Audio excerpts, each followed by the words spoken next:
Hello. So sit down today and chat about like the all-time low concerts I went to and like my run-ins with the MAINE and just vent a little bit. Like I'm just here to do a bit of a recap and kind of fill in the blanks. So let's start with Melbourne. Melbourne was the first show of the tour I went to. The Melbourne concert was insane. It was so overwhelming to see like two bands that I absolutely love and have loved for like years, and every single time either of them come here, I just, for some reason or another, I can just never get there. And so it was crazy to actually finally get to a concert where they were both playing. It was like two birds, one stone. Like it was perfect. And we ended up really accidentally close for the MAINE. So I was like standing there like, oh my god, like I'm so close. They're there. I'm hearing them live. This is actually happening. I got a little bit like teary in the first song, but that's fine. But their set was incredible, and honestly, like being an opening act would be a pretty rough gig. Like props to anyone that opens for anybody, because like you've got this crowd of people and like 90% of them aren't really going to know who you are or care about your set. They're just going to be like, hurry up, I want to see the main act. John literally, he has no worries about being an opening act. He was kind of just like telling people to get up off their seats, like have a good time, that kind of stuff. It's supposed to be fun. And so he managed to get like so many people up and dancing and like going nuts to all these songs they'd never heard before, and it was incredible. Like, I don't know how he did it. Once they came off the stage, we were like, we're not staying in the mosh. Like, we only ended up accidentally in there, and then we're like, well, we may as well stay for the MAINE. And then we just got the hell out of there, and we went down to the bar, and then Neck Deep came on. The MAINE said they were going to come and meet people after Neck Deep set, and they started coming out. And it was such a mess. It was so badly organised. Just because, I think, because the way the venue's set up, there was literally nowhere else they could have met anyone. But it was such a bad place to do it. They came out and they literally walked straight into a corner and get mobbed. And it was so bad. It was like I don't think they were stressed about it, but I got very anxious being in a crowd like that, and it just was not a good time. It was a bad time.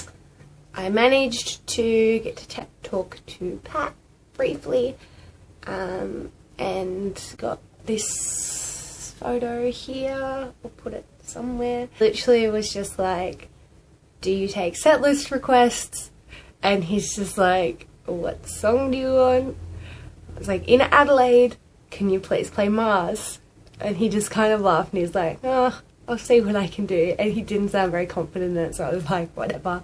But I just kind of wanted to joke about that, because that was like the one song that I think that was missing from the set list, and it would have gone really well with the kind of crowd they had there.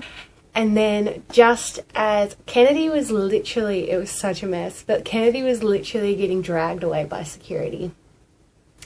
I kind of just like was standing next to him, and I'm just kind of like, hey Kennedy. I think by that stage I was like really stressed out and like anxious about the whole crowd situation.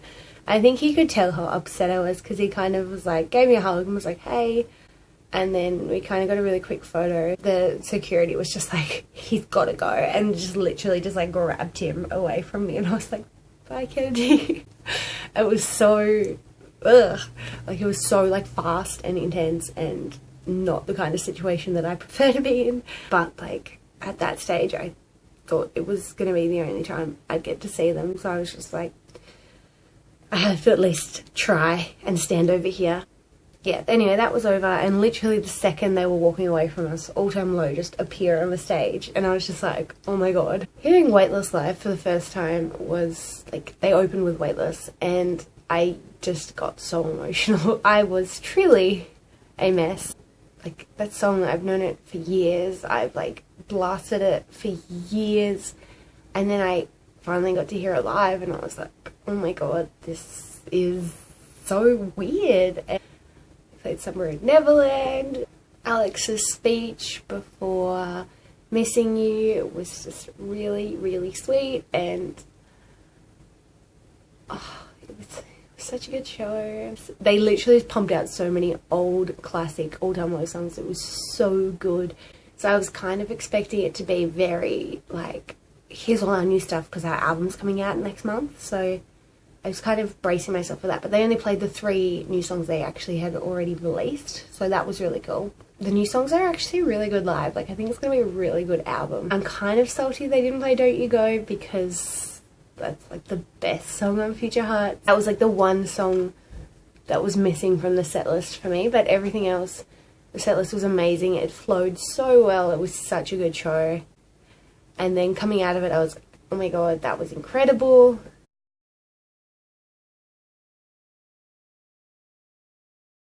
So there was a day between the Melbourne and the Adelaide shows, which were the 2 I was attending. So when I booked my flights, I booked them months ago. I didn't even think for 2 seconds what, like, All Time Low, what the Main, what Neck Deep, what anyone was going to do. Going to the concerts and going, like, celebrating Nikki's birthday were, like, 2 priorities that trip. That was all I thought about. So I just booked, like, the cheapest flight that wasn't too early in the morning because I didn't want to fly out, like, really early after a concert. And got to the airport, was going up the escalator. As I was going up it, look up, Garrett's literally walking straight past me over to check in, and I'm just like, oh no, we're on the same flight. Neck Deep are literally standing in like a circle.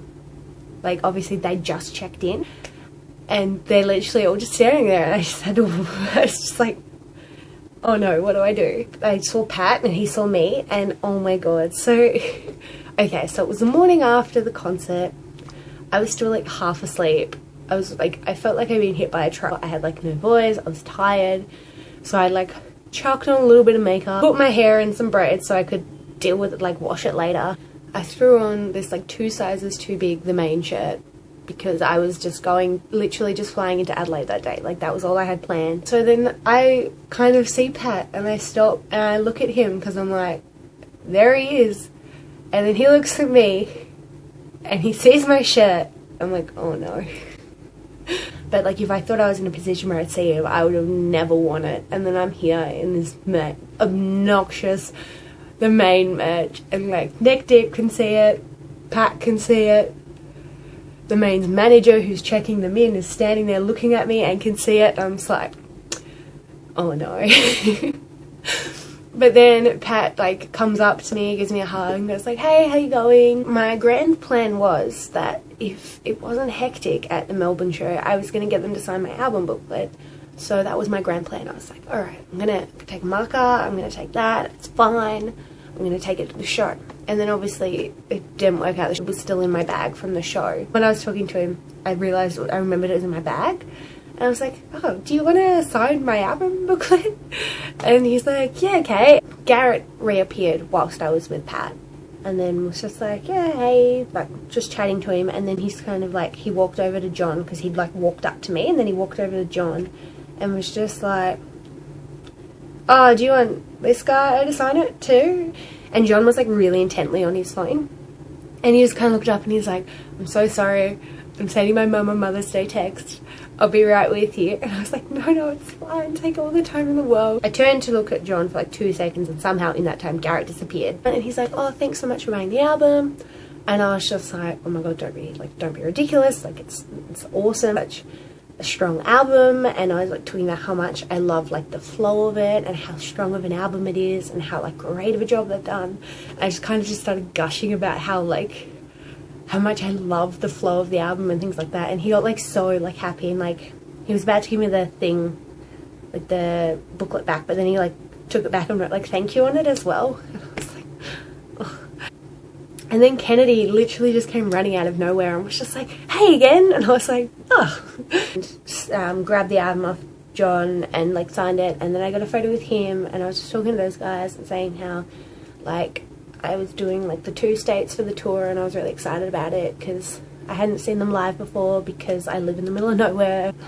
I got to kind of tell them that like it was really worth the wait, and like they were like everything I was hoping for and like more live. So then I finally went back to my unattended baggage and went and checked in, like holding like the album and the Sharpie in my hands, and I'm like wearing merch, and I'm like really like frazzled because I'm like, just talked to like everyone but Jared, because I have no idea where Jared was. Once I'd sorted out all my stuff, I looked up and then I found where Garrett and Pat had disappeared to, because they had like Maccas and stuff, so they'd obviously gone and gotten food before they come through security. And so I went up to Garrett and I was like, hey, do you mind if we grab a photo, because I forgot to ask before?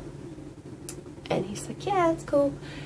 And then I found Jared finally. I kind of was like, where are you hiding? Like, I couldn't find you before with the other guys. He's very like, oh yeah, I'm really elusive. I disappear a lot. And I was like, yeah, okay. He went to sign my album booklet and then he got really mad because Kennedy's signature's really smudged on it. And he was just like, oh, look what the boys have done. This is what it looks like. Sorry, the glare. So yeah, Kennedy's is like super, super smudged. I was just like, oh my god, like I tried to talk to you last night, but I didn't get a chance to get to you because it got a little bit crazy. He's like, yeah, it's hard because we don't have much time between like net deep and all time low. And I was like, no, it's cool. Like, it's so cool that you guys stop for people all the time. And it was just like, literally just throwing compliments at Jared, being like, thank you so much for stopping for fans all the time. You guys are literally like so nice to fans. And was just like throwing all these compliments at him. And he was so like, no, it's cool. Like, it's fine. And then our plane got delayed like over an hour because the weather was really bad that day, so I had to sit in that airport lounge with them for like 2 hours, and like neck deep were playing all these card games, and like when one of them lost they'd like jump up and say like really embarrassing stuff about themselves in front of like the whole airport gate. I wasn't close to them on the plane. I was like, if I have to sit near them on the plane, I'm gonna feel like I can't get on this plane. I'm gonna have to take the next one. I just felt like so like, I don't know, I didn't want to like seem like I was overstepping, considering it was a complete fluke that I was on that plane. I still don't understand how we ended up on the same plane. Out of all the planes in the course of 2 days they had to fly out, they chose the same flight as me. And I'm just like, I chose this flight because it was on sale. Like, this video is going to go for 5 years, so I think I'm going to wait and tell you the Adelaide stories in another video. So thank you for watching. Be sure to check out my other all-time low / the main tour videos if you're interested. And yeah, thanks for watching if you made it this far, because this has gone for 500 years. I'm sorry. Bye.